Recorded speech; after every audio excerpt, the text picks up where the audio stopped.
Morning, everyone. Welcome to Conversations with Annassa. So happy and honored to be with you this morning. It's wonderful.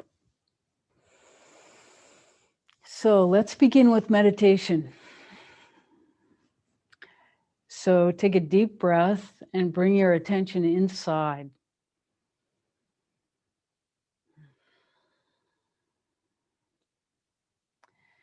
Breathe down just below your belly button.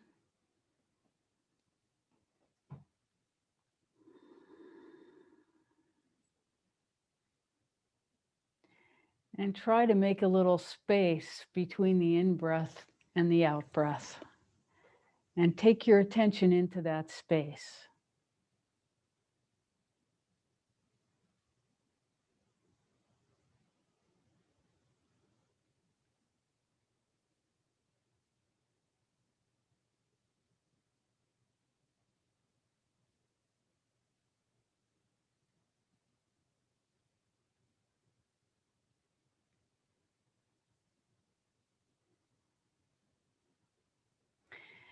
And you can say into that space or wherever it fits with your breath, I am in perfect union. And that perfect union is the union between our sense of self and the highest for ourselves and everyone else.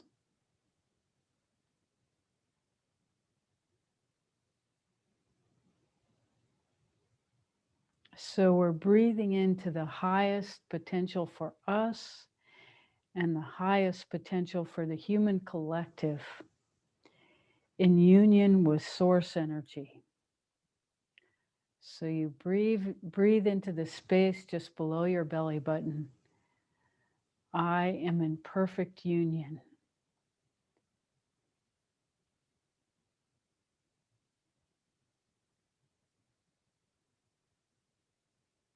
And in the space between the exhale and the inhale, again, I am in perfect union.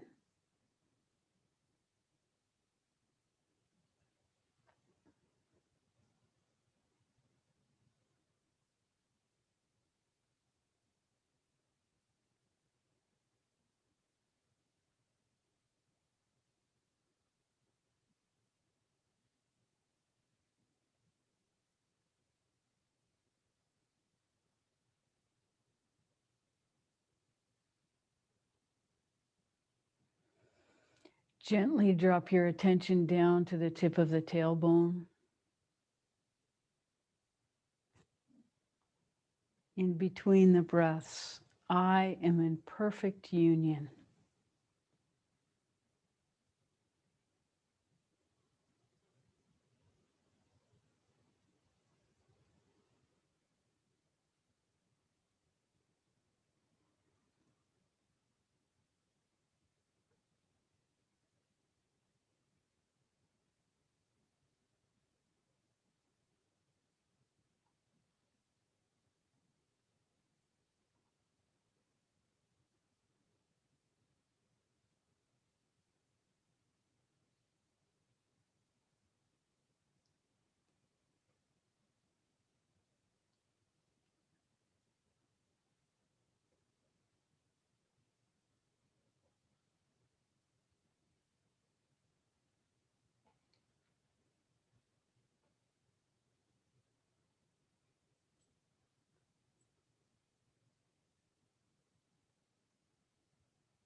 And now drop your attention underneath the earth, underneath the dirt, into the Earth Star chakra.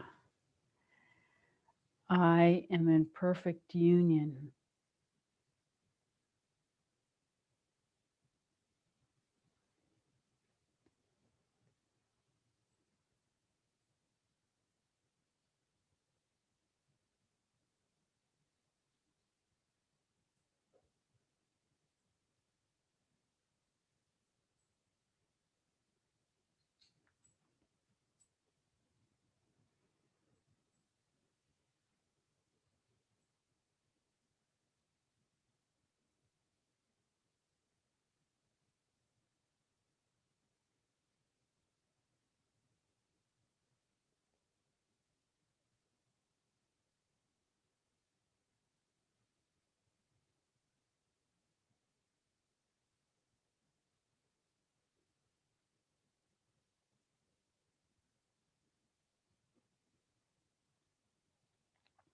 As we feel into the Earth Star chakra, we acknowledge our interdependence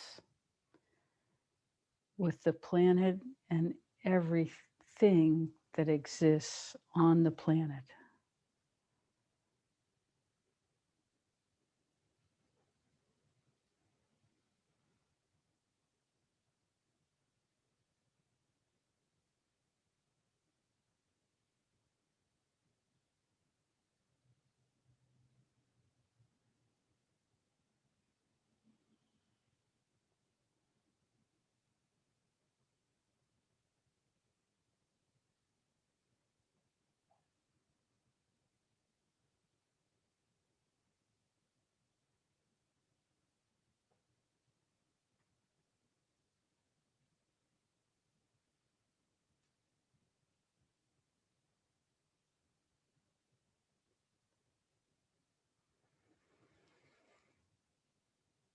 As you're ready, gently allow your attention to rise to the solar plexus,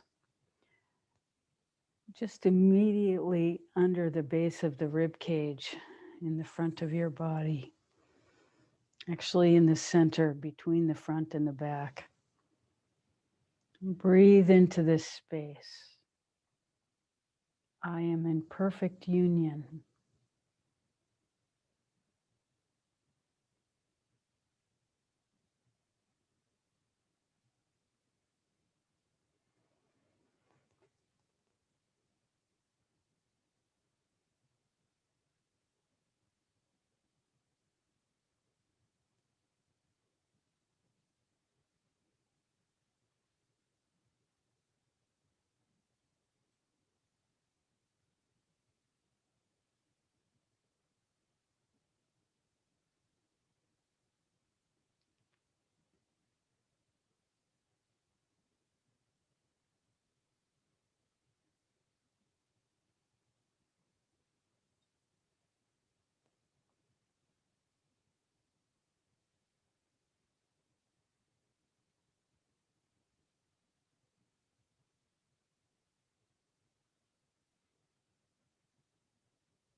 Gently allow your attention to rise to your heart space in the center of your chest.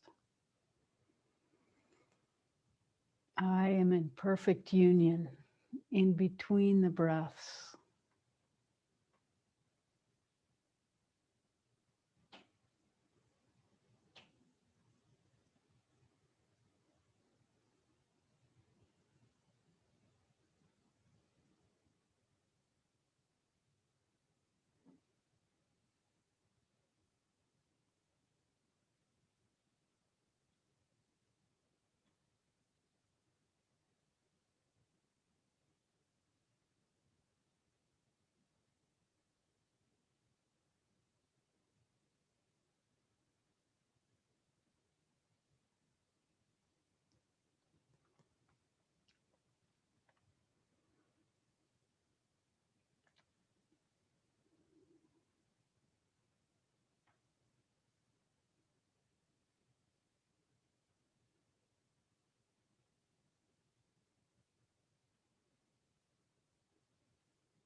When you're ready, take your attention to your throat center. Breathe into that center and feel your awareness of it expand. I am in perfect union.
Gently allow your attention to move up to the third eye.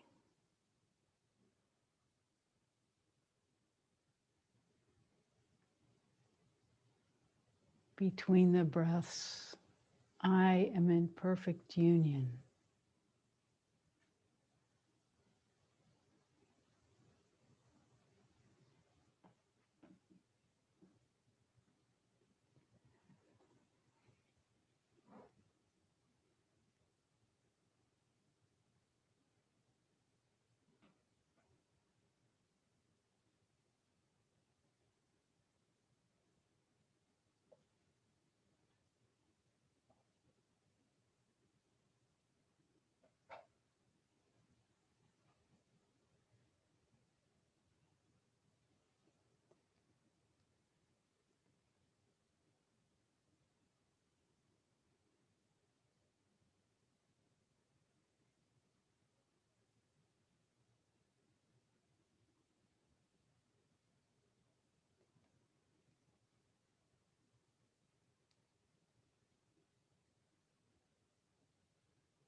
Now take your attention to the top of your head.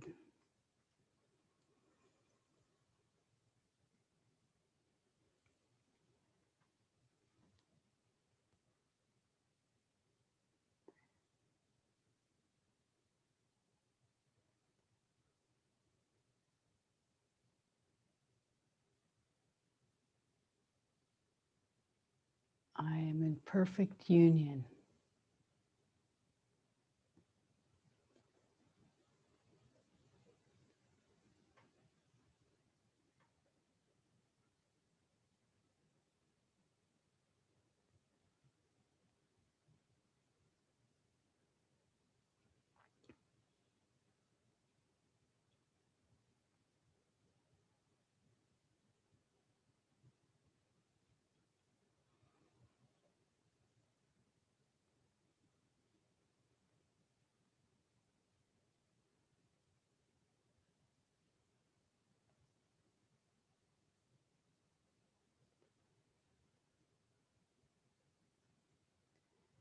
Gently take your attention to the top of your aura, the place where your fingers would meet if you made a halo around your head.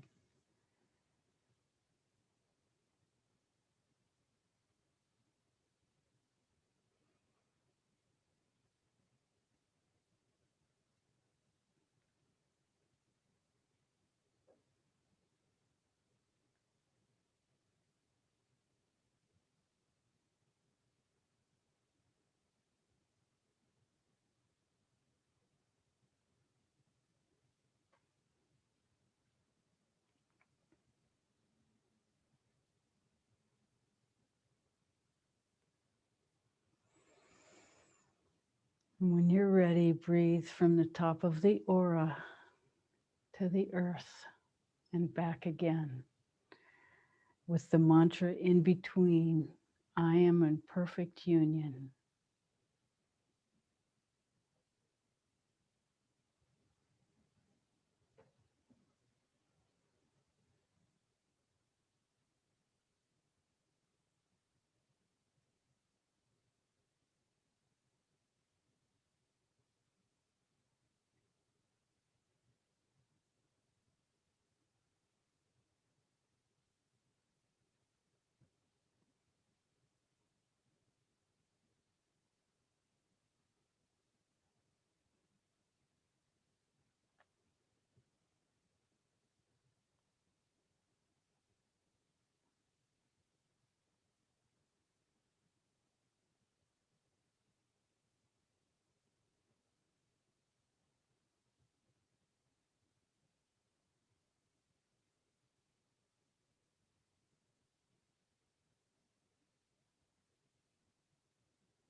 As you're ready, gently bring your attention down below your belly button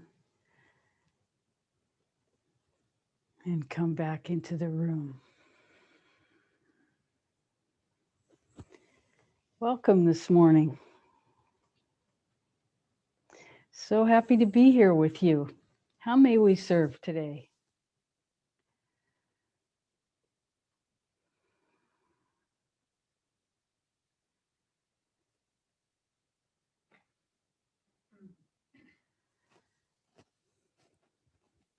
I have been leaning into spirit more, and this is from Doris.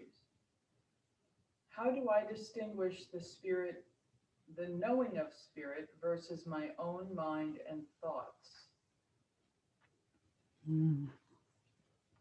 So the question is how do I distinguish what is spirit from my own mind and thoughts? This is a very important question that we all have to ask on a daily basis. Really on a moment-to-moment basis. What is our true motivation here? Why are we doing and saying what we're doing and saying? What is our intention? Who is speaking?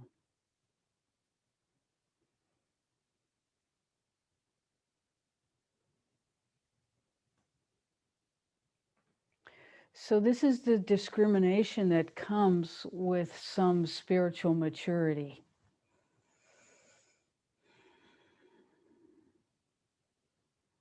So those are the words. You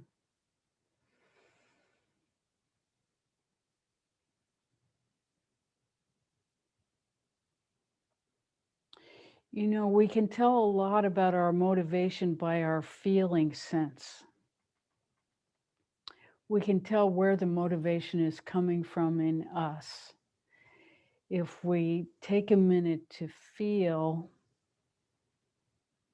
and articulate to ourselves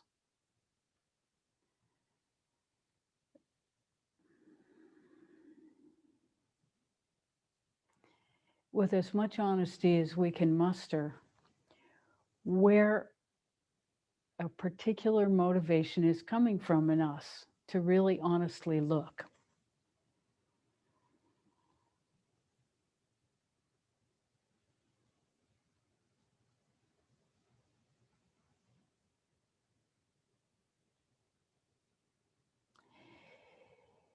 And one arena where we can learn the most is in trying to serve others. Because in trying to serve others, we automatically are taking our attention to at least try to discover what it is that might serve them.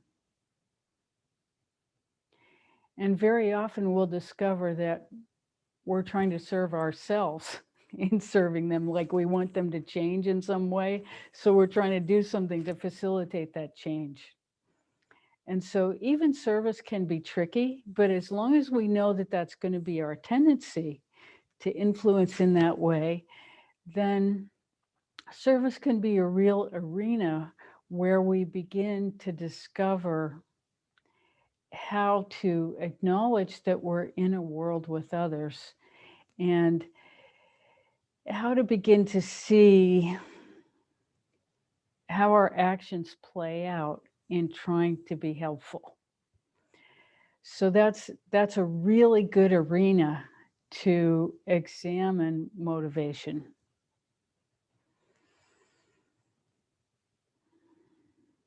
And to see if our intention, what comes back in response to our intention, and then reevaluate our intention and what we're trying to do.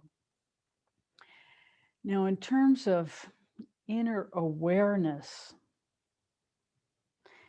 distinguishing between what is our deepest awareness, which is our union with the capital S self, versus our small s self, which is our desires and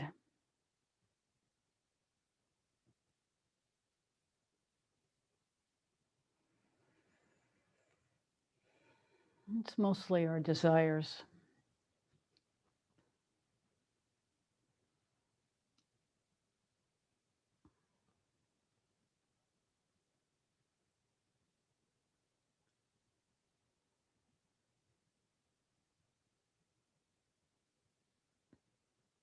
The most important thing is to manage your intentions very, very well.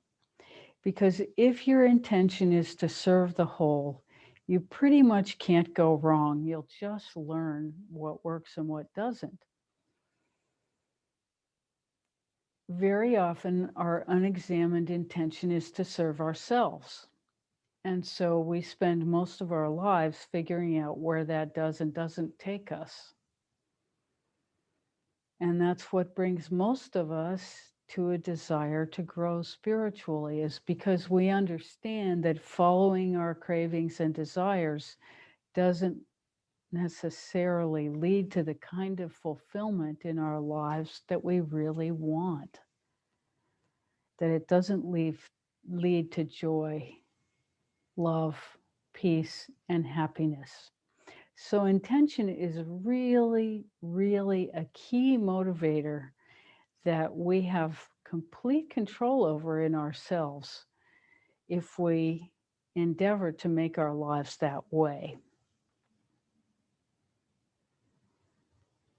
So, if our intention is to learn and grow from our experience, then we can allow ourselves to drop the need to be right all the time.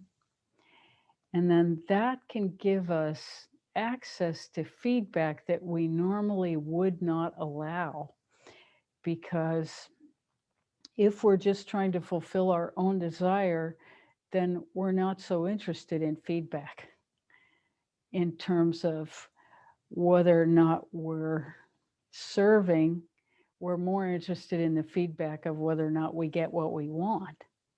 And so that's a kind of immaturity that pretty much everybody here has experienced and decided to try to go beyond.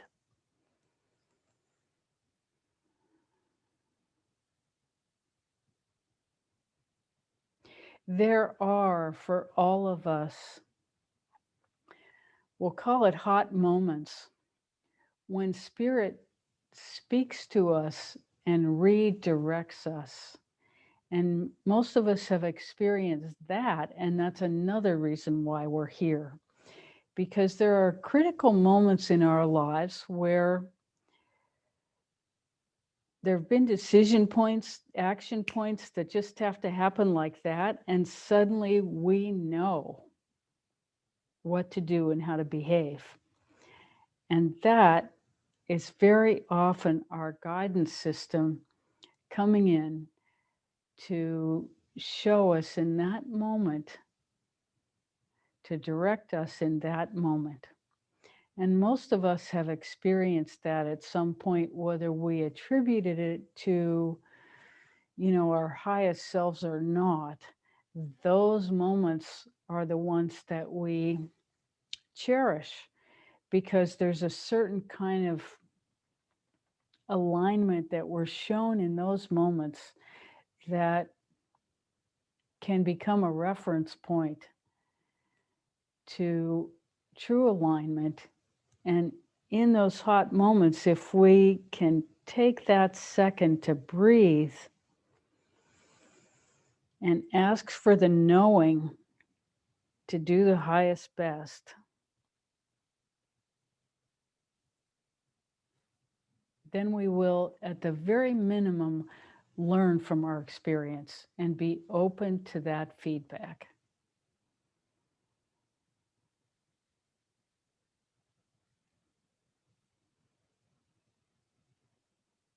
And as we begin to feel that alignment and to pray for that alignment in our meditation, which is what we're doing, what we just got done doing this morning, we're tuning ourselves to that alignment.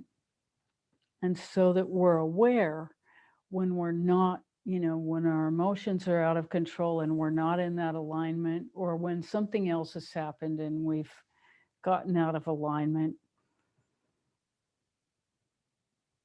So, tuning ourselves to that alignment is how we cultivate it and how we know the difference between ordinary desire and being in contact with our highest.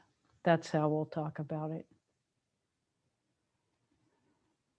And this is why meditation is so important, because we can take time in our day, in the beginning, to start our day out right in cultivating that union with spiritual awareness that we want to be guiding our life. We do that in the beginning of the day.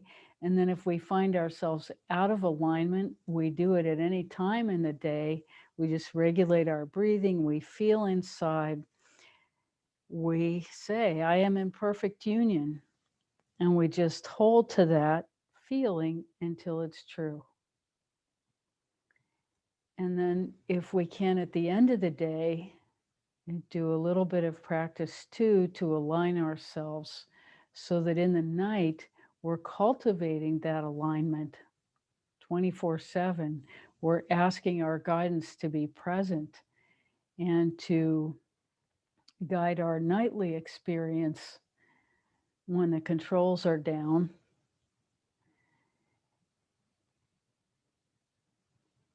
So that our whole being is aimed in the direction of that union. And then it's really about learning. And we discover that in most moments, that union is being on a razor's edge, where we can see the two sides or more of every experience, and we just do our best. And over time, the quality of that best improves because of our attention and our intention to be a quality human being. So, what we're really saying is that it's a learning experience of managing our intention, our desires, and our behavior. We hope that answers your question. Thank you so much. How may we serve further?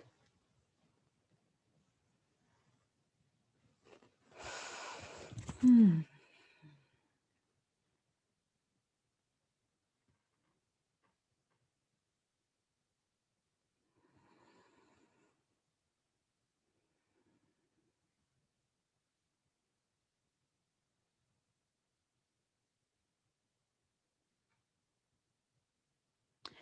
So, this time of year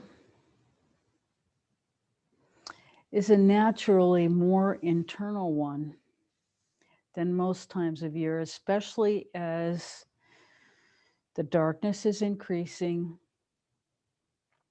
and the sense of hibernation and probably a little more than usual isolation, as many of us are experiencing lockdown, and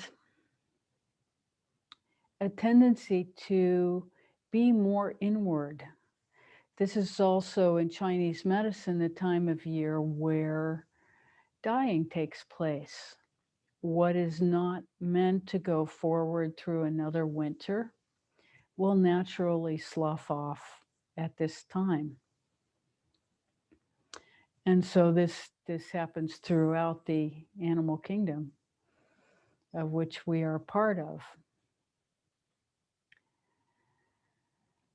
And so we can feel this, we can feel it's felt as a contraction of the atmosphere. As the darkness gets more, the light gets less, and our desire to interact and be outward is a little bit less at this time of year, especially this year. And so we can take advantage of this by doing deep inner work during this time, because having the opportunity to focus inside is not so common in our lives. And so when the external world is in harmony with that as well, by causing us to spend more time in our homes and more time being quiet and less time going out and about and engaging others. This is a great gift.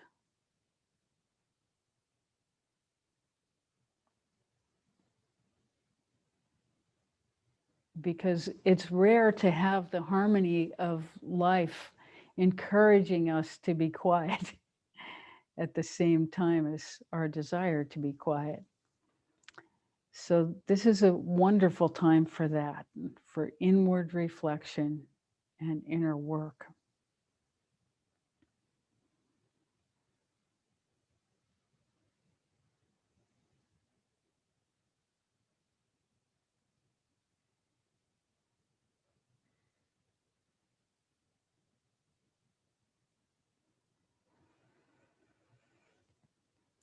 So, you're headed in the right direction when you're having more and more experience of love, peace, joy, gratitude, and that which is beyond. So we would encourage you several times a day to just sit down and think about things you're grateful for. This encourages alignment.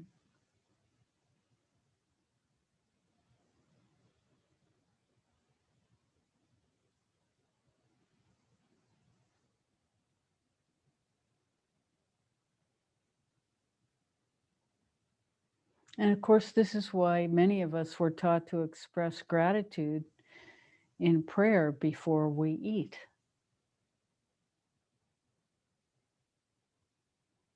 It's just a simple way to acknowledge our gratitude for the quality of our lives and the quality of our inner and outer experience, that we have enough food to eat, that we have shelter over our head.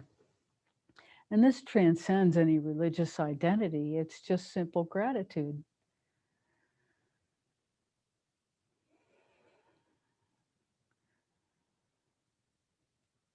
And then the bonus of any love that we share in our lives. How beautiful that this is part of human experience. Sharing love for each other. How amazing.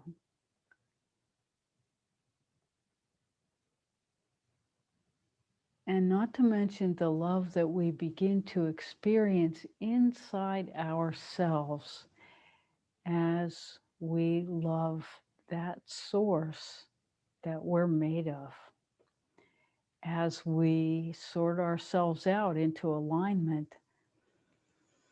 And there's a kind of joy that rises up in response to that opportunity.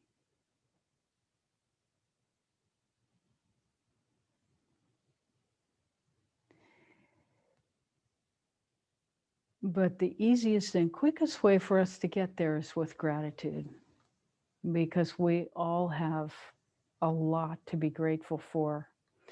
To be able to have the luxury of sitting in a warm, quiet place on a Sunday morning, discussing our alignment with the whole, our union with the whole. What a great gift to have the time and energy to cultivate this.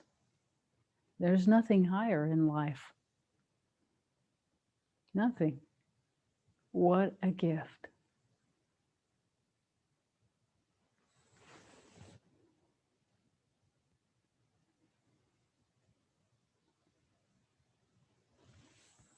How may we serve further?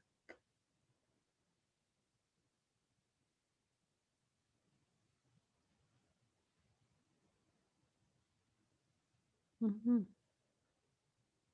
Is it possible to be connected to internal alignment and participate in the external world at the same time? Or is our attention on one or the other?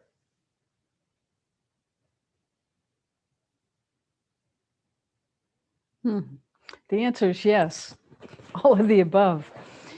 Because, yes, The reason we practice inside is so that we can hold that awareness in every circumstance that we find ourselves. So that's our foundational state, is being in union. And we hold to that union no matter what it is we're doing. At the same time, anybody who's tried to multitask knows that really, for most people, multitasking is doing this and then that and then this and then that and then this and then that and then this. That there's no really such thing as multitasking. You can't exactly put your mind on two things at once without being really divided. So it does become a back and forth, but it's a back and forth that can happen so fast that you don't exactly lose your alignment until you do. And then you just get it back as soon as you have a chance.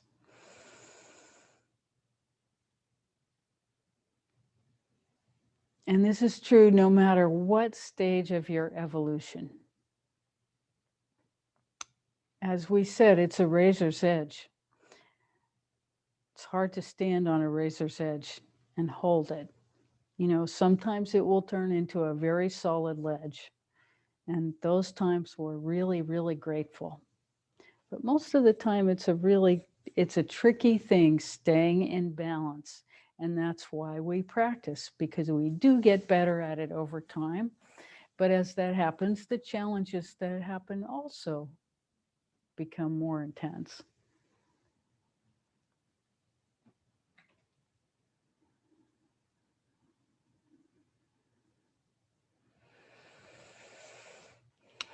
We're so happy to be with you. Wow, the feeling this morning is just very expansive with all of you. We love this.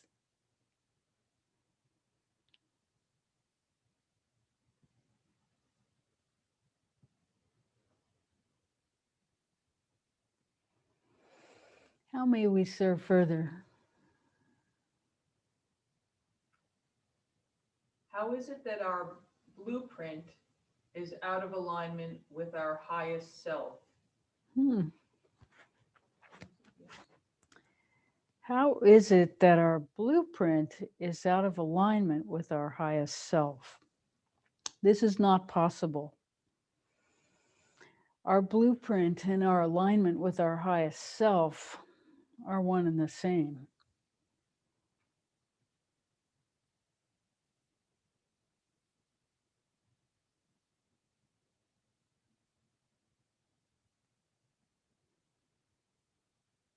We're feeling into the question.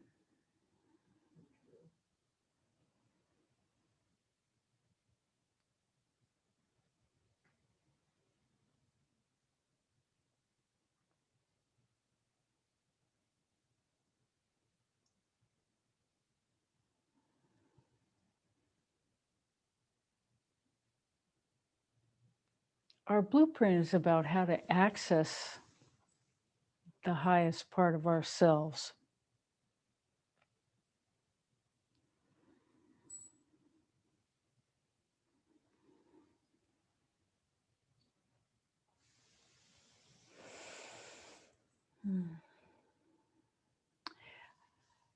You know, when we are in alignment with our blueprint, we are in alignment with the purpose of our lives, and there is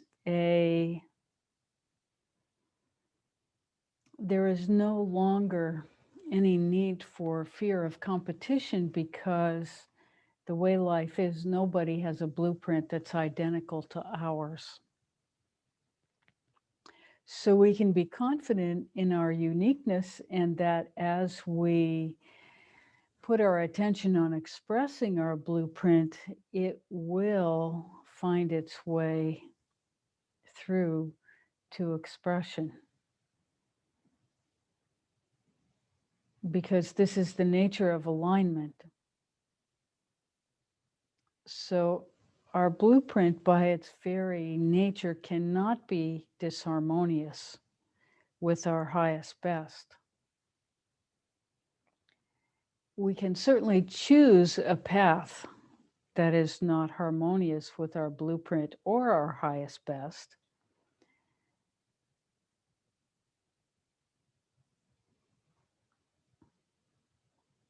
And part of the way we can discern that is by understanding that if we are out of alignment with ourselves, it may be that we're out of alignment with our blueprint.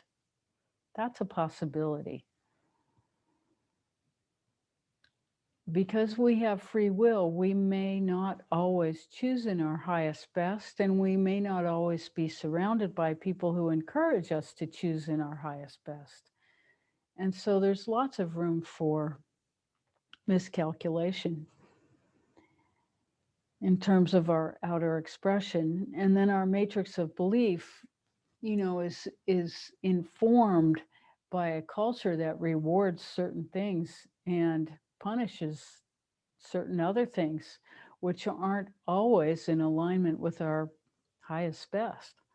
And so it's important that we have some discrimination about our matrix of belief, as that informs our decisions about how we express ourselves in the world. But if there is disharmony, then it's unlikely that the blueprint, if there's disharmony in response to work, it's unlikely that the blueprint is in total alignment. We hope that answers your question. Thank you. How may we serve?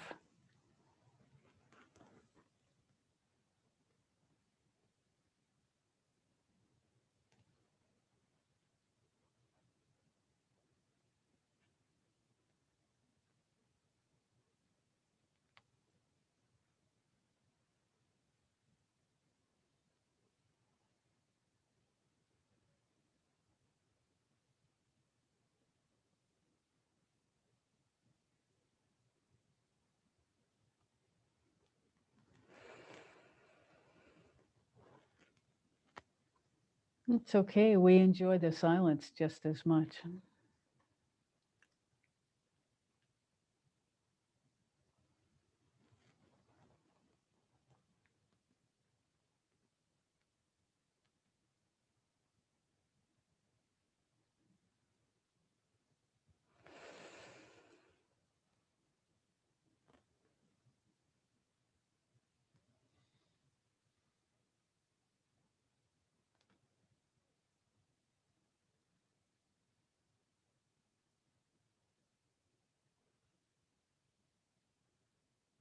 Anything?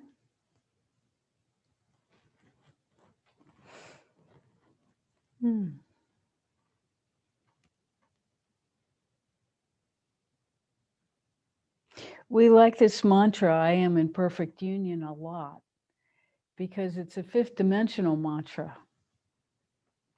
And so it naturally takes us into alignment with where we want our lives to go.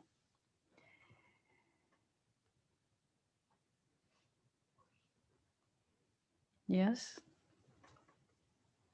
Is there a recommendation for those living with chronic pain?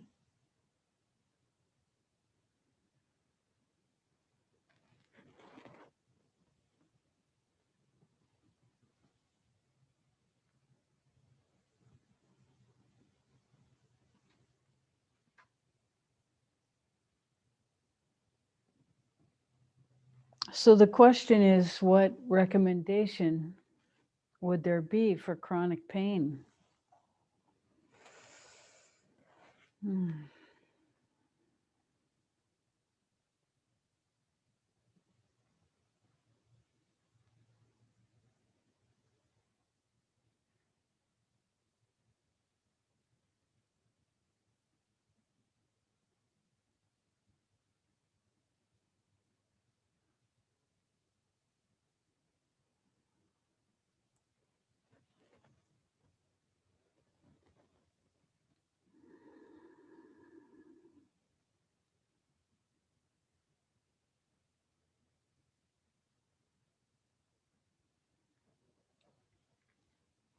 Well, we assume that you've tried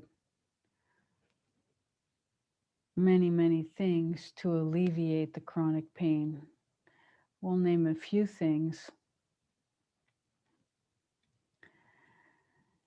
Very often, as much movement as a person can do can elevate their, well, we'll use the word endorphins for want of a better word, but movement can really increase the flow so that pain is not such an overwhelming thing. And then, of course, there are various substances that can take the edge off pain to make it possible to not have it dominate your entire awareness.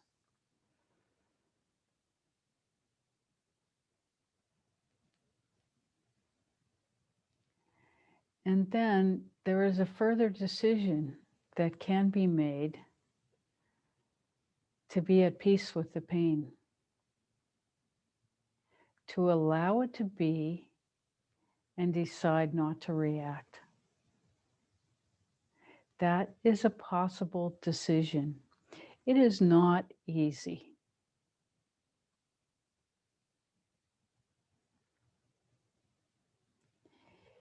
And it requires some attention. And so it's not the same as denying pain. There's no pretending in allowing pain to be, but not reacting to it.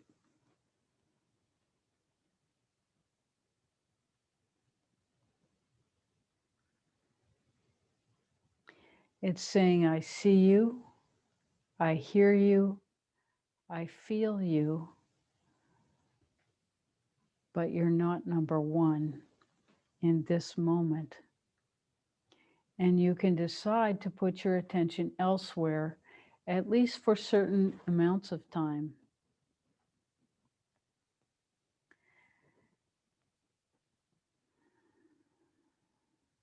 But chronic pain is difficult. We will not minimize in any way. Chronic pain is difficult.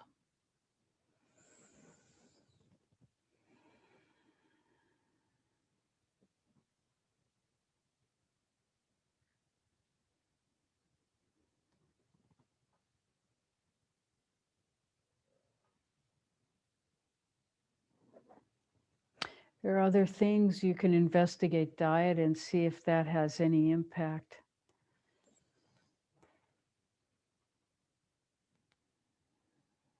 Lifestyle.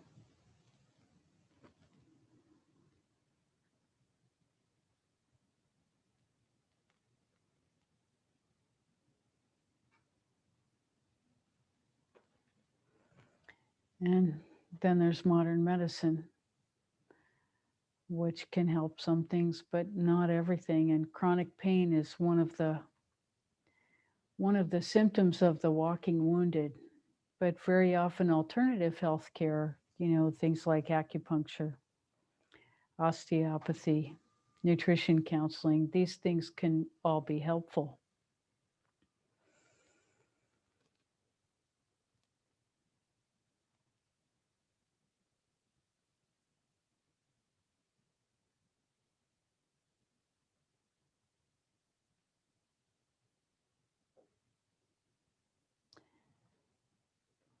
How may we serve further?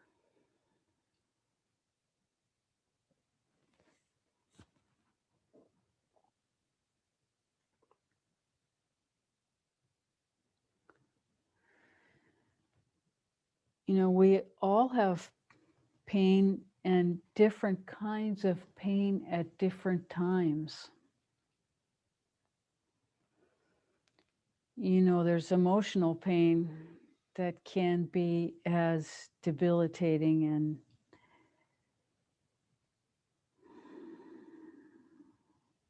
and difficult as physical pain. And it's important that it be faced and really learned from.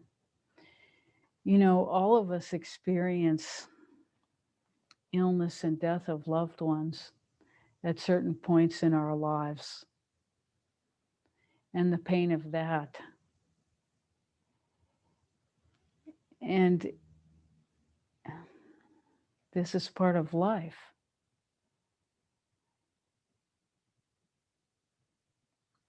And one of the things we can do as spiritual practitioners is to face our pain head on, to understand that that is a very important part of living and that it's important information for us to take in so that we don't live in denial of the fact that our lives will end, that our moment will come when we leave this plane, and that it's a natural part of our physiology to be afraid as part of that transition. And knowing that, accepting that, and coming to peace with it can have a big impact on how we face that experience.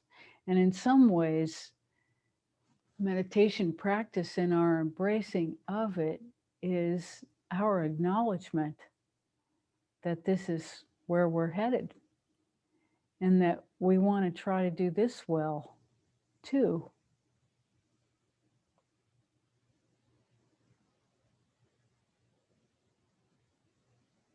That we want to be in contact, in union, as we face our death.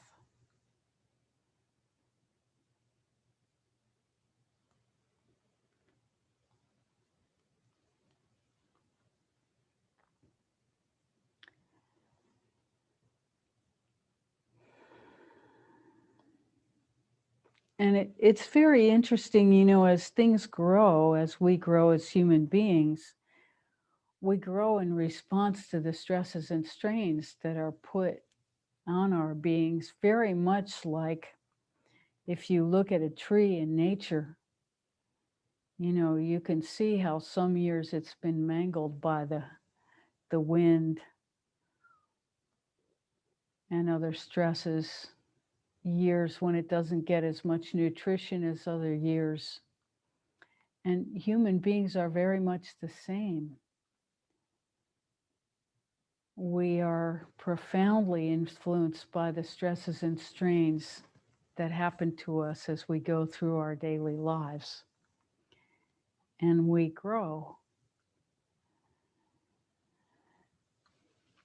And it's important for us to recognize that as part of that growth, we are actually becoming finer and finer human beings over time. And we say important to recognize because we live in a culture that worships youth and the new and the progressive. And so when we understand ourselves as maturing beings that actually have a lot to offer in our maturity, then we begin to require or request a different role for ourselves in our families and communities, where we actually get to express who we are and what our priorities are as we are growing. And this is necessary for all of us as we approach this leap of the human collective from the third dimension into the fifth dimension, because those of us who are aware of what it means to try to live from love, peace, joy, and that which is beyond are the ones that are informing the whole that this is our trajectory and that participation is required. And so the more we can ground ourselves in that trajectory and understand what fifth dimensional awareness is about, what living from abundance in all dimensions of our life, in all the arenas of our life, living from abundance in terms of our inner experience, and then as it gradually informs our outer experience. instead of waiting for our outer experience to inform our inner experience. Our matrix of belief is that our identity, our reward, our punishment, our everything comes from outside of us. This is not true. It's matrix of belief. Just because we learned it when we were young does not make it true. The truth of the matter is that it is our inner experience that informs our outer awareness, and that actually over time attracts our outer experience as we become more and more aligned with that highest purpose inside of us. As we become more and more aligned with source energy itself, that abundance begins to express itself through us and attract to us a different, first of what it attracts to us is a different matrix of belief. And as our matrix of belief begins to change, so does our outer experience in response to that change of matrix of belief. It is not always a linear progression, because matrix of belief itself is belief in the linear, and fifth dimensional experience itself is nonlinear, it's quantum. And so there's not this direct cause and effect relationship that we want to attribute everything that plays out to everything that plays out in our lives. So we can't exactly look to logic to inform us about fifth dimensional experience. Instead, it is our feeling that both participates and attracts fifth dimensional experience. So those of us who have trained and trained and trained in logical thinking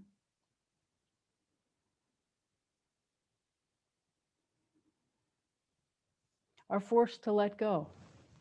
Let go of that logic and feel and feel and feel into gratitude. What does peace feel like? What does joy feel like?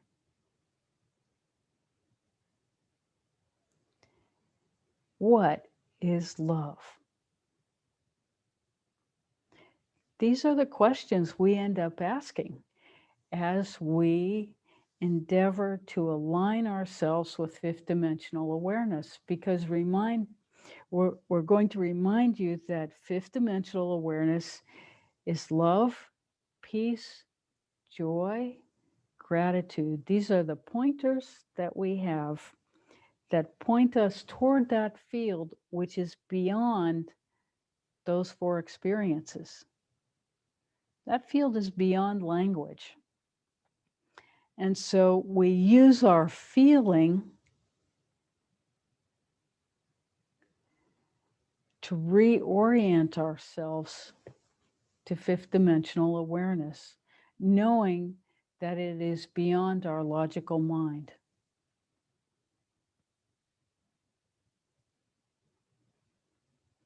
And so we feel and feel and feel into that alignment.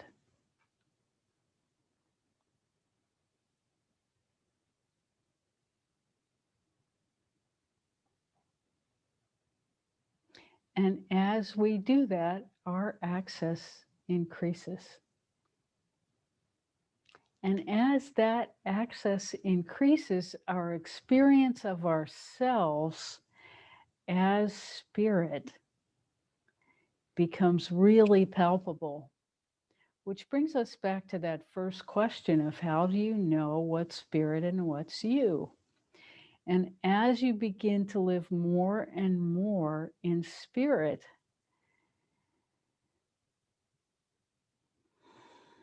it identifies itself. And there is a certain place where you just begin to trust. And this is where allowing comes in. You know, very often it is talked about as surrender in spiritual practice, where you just say, okay, I understand that this is spirit, and we just allow. And we so much prefer allowing because so much of spiritual quest is not about war or fighting or battle or any of that language. It's really about discovering alignment, discovering the truth of what created us. And that truth is so far, the experience of that field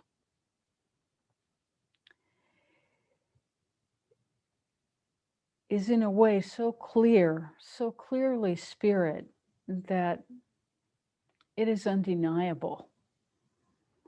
And there's no question about what it is. And that's sort of how you recognize it, because it's beyond the feeling that you would question. You just know. And when that knowing arises,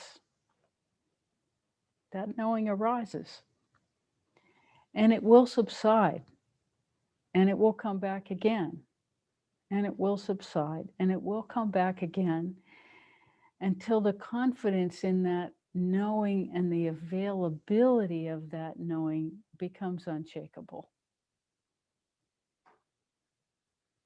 And then whether you're actually completely flooded by it in that moment becomes irrelevant, because that knowing is a visceral part of cellular memory.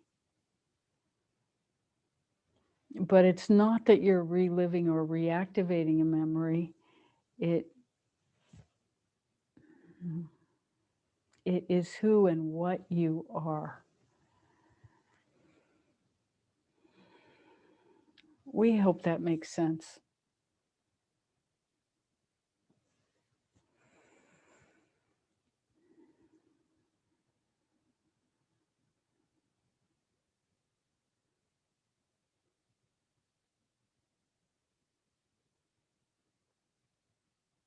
How may we serve further? Mm. Mm. Can you talk about Kriya? So Kriya itself means action. We suspect the question is about, the movements that happen to people that are, what's the word we want? Involuntary movements that happen in meditation. And they happen at some point or another with just about everybody, although there's nothing wrong if they don't happen. But as you begin circulating more and more energy through your physical body, that energy occasionally runs into blockage. And when it does, the blockage shows itself by involuntary motion. So, and those are called kriyas. They're involuntary bodily motions that happen. For example, very often when we meditate, the hands will do something, or even when we're speaking, and that is still kriya. That's energy flowing through that needs expression, that will make certain movements happen in certain ways. And as those patterns of energy blockage release, then the kriyas will take a different form. And so they are not anything to pay attention to attribute anything to. They're just things that our body does when there is energy overload. And so there are specific practices that really can help with Kriyas a lot. One of them is Qigong. Qigong is fantastic because it is the physical slash spiritual practice that puts us in touch with the energy of the meridians themselves, the acupuncture meridians that exist within our bodies. And as we pay attention to those meridians and actually feel through their extension through our body and begin to be in contact with those, then our awareness and participation in those meridians can really help us release any blockage that's trying to set up in our being or that has yet to be released. And so we encourage qigong practice and to a lesser extent yoga postures for that same reason.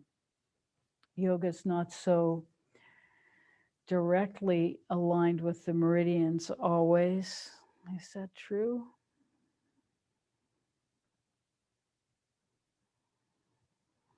So here's the thing about yoga. Different practices of yoga are appropriate for people at different stages of their lives. And so it's important that if you're doing yoga, you find a practice that is meant for your stage of life. So, what a person who's in their 20s, their teens, and early 20s should be doing in yoga is very different from what a person in their late 40s, mid 50s should be doing in yoga. And a lot of that has been confused in the United States because, of course, yoga didn't start here. It was brought here by, in certain cases, by people who didn't really understand that different ages of yoga require different practices. So it's important that if you're 60 years old, you're not trying to do practices that are appropriate for a 20-year-old. And in acupuncture and qigong, that's not so true. It's all about aligning with the meridians. So that's why we would maybe recommend that more as a way to treat kriyas than yoga itself at this particular moment. But if you ask the question in 2 weeks, you might get a different answer. So we won't hold ourselves to that answer. That's how we talk about kriyas. Kriya follow-up. Is that Kriya the same sort of thing that happens when you startle someone with PTSD? What is recommended when walk in a room and startle someone? Leave them alone? Offer a hug? It seems like the not stopping the tremble by power over is important. Kriya and startle are very different things. So a kriya is something that happens when internal energy hits an obstruction inside the body, and so there's a movement. Like something like that would be a kriya. Now, startle in a person who is suffering from PTSD is a very different thing.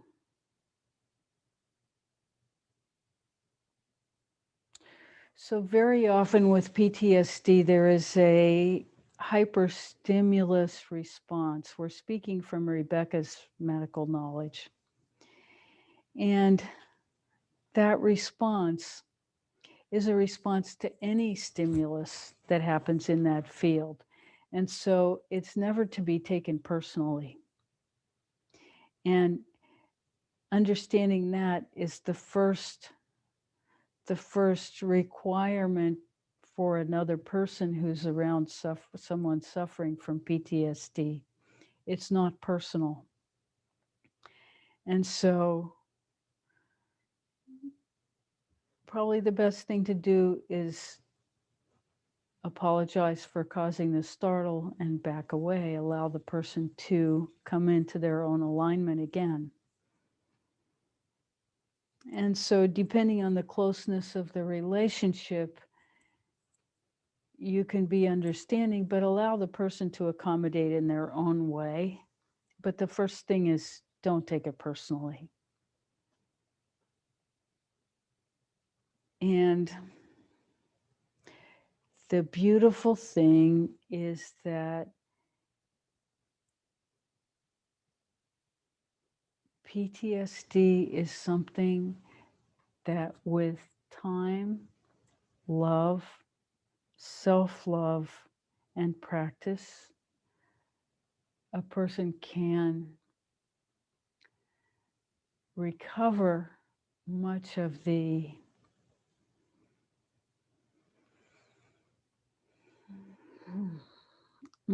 self-love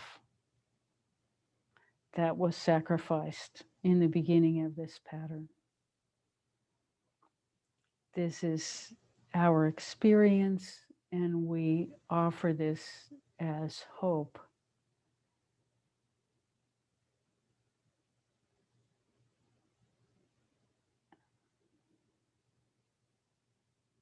Recovery is possible.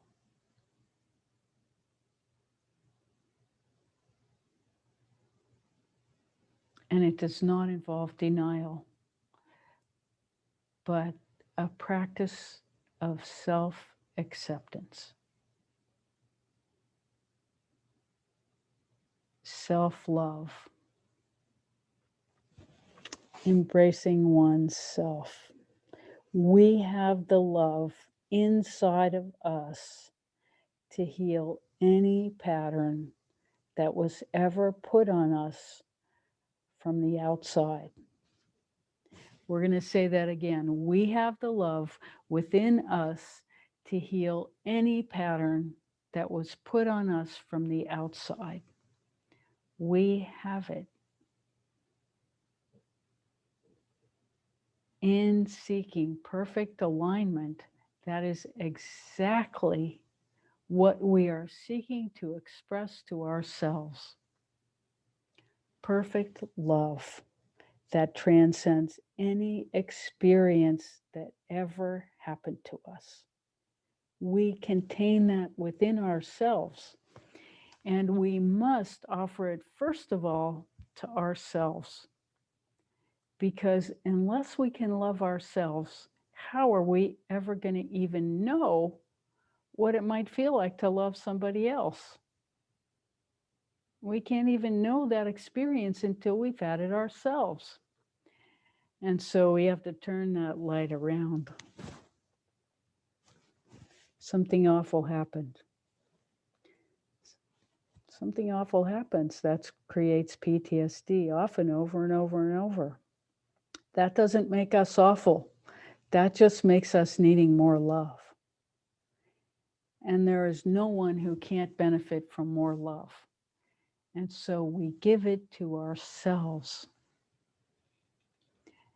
And as we said a couple weeks ago, if you just pick up a stuffed animal and hold it to your heart and love it with everything you have,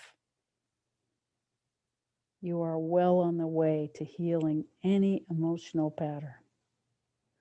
There is nothing that is beyond healing with love.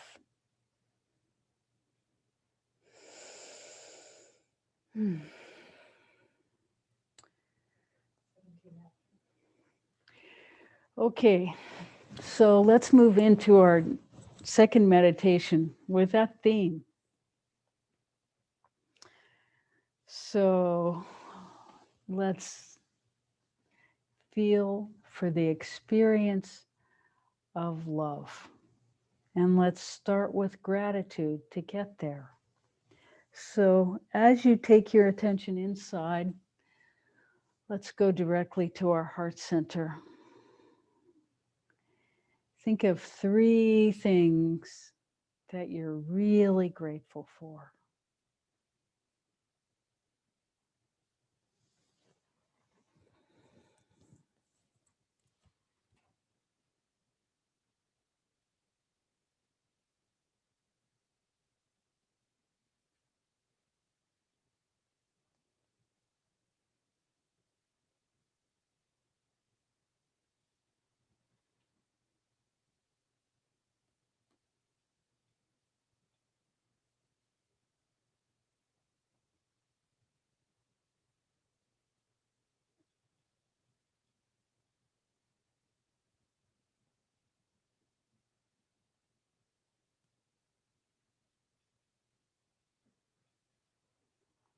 And notice as you feel this gratitude begin to permeate your being.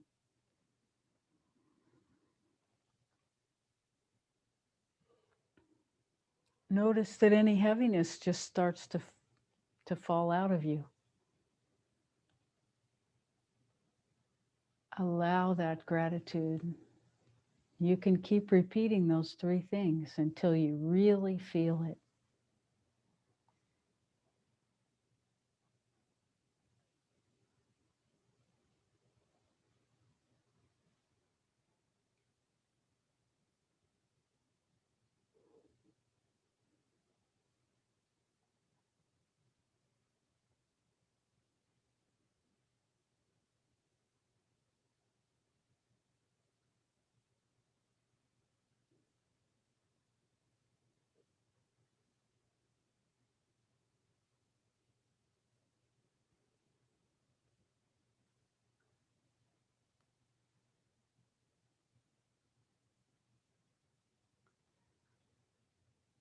Now into that same space, I am in perfect union.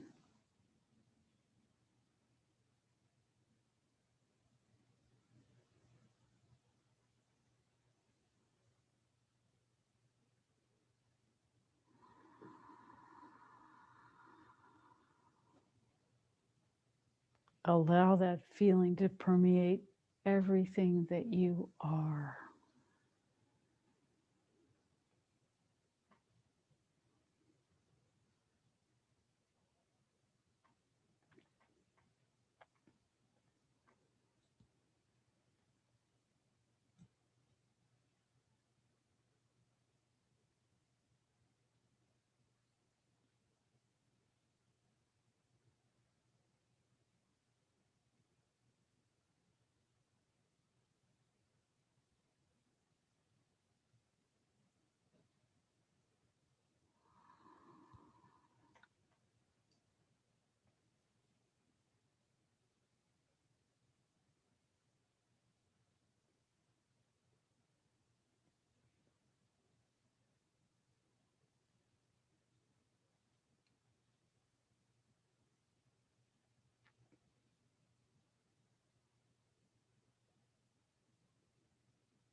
Say into your heart, I am love.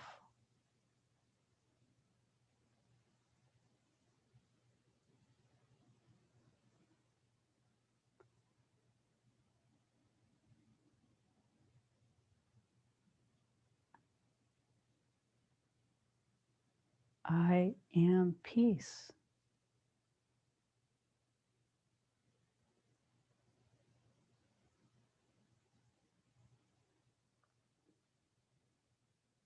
I am joy.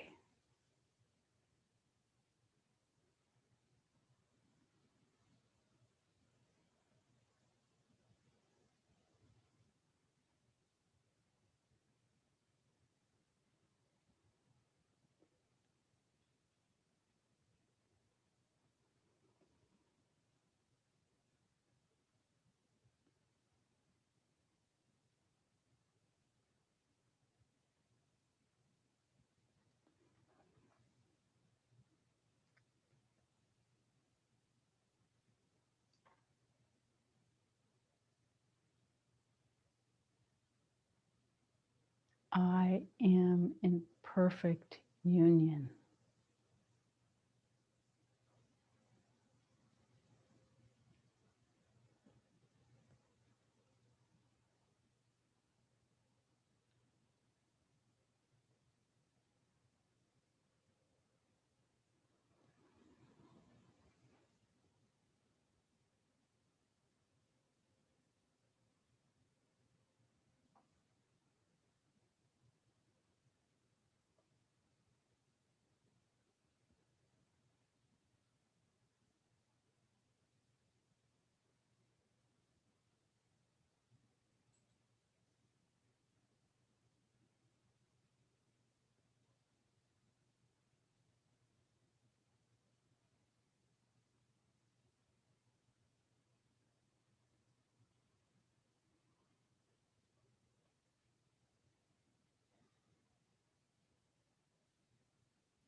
Thank you all so much for coming.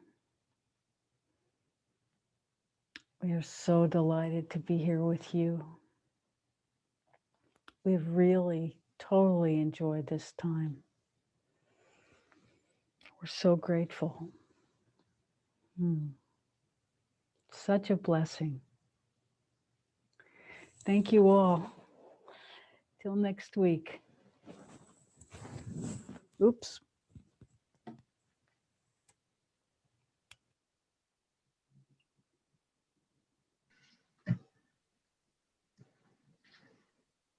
Thank you. You.